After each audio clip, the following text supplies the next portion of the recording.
शारदा नित्यनवरे हम्म.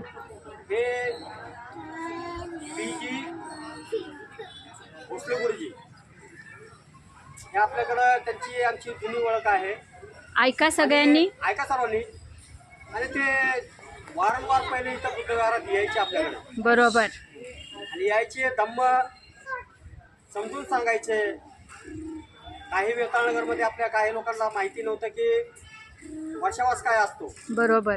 आणि वर्षावासाच्या निमित्ताने आणि कुठल्या कार्यक्रमाच्या निमित्ताने पिजू गुरुजी यायचे. आणि त्यांचीच एक पारंपरिक म्हणून त्यांची मुलगी आहे ते.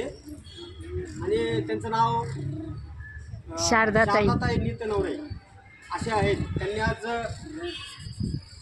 धम्माची जी दुरा म्हणतात, धम्माची जी दुरा त्यांनी त्यांच्या खांद्यावरती घेतली.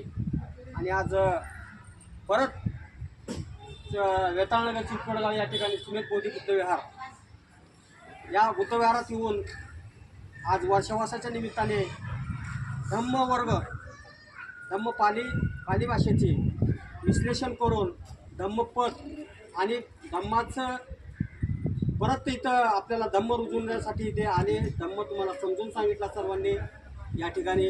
आणि सर्वांनी उपासिकांनी उपासक बालक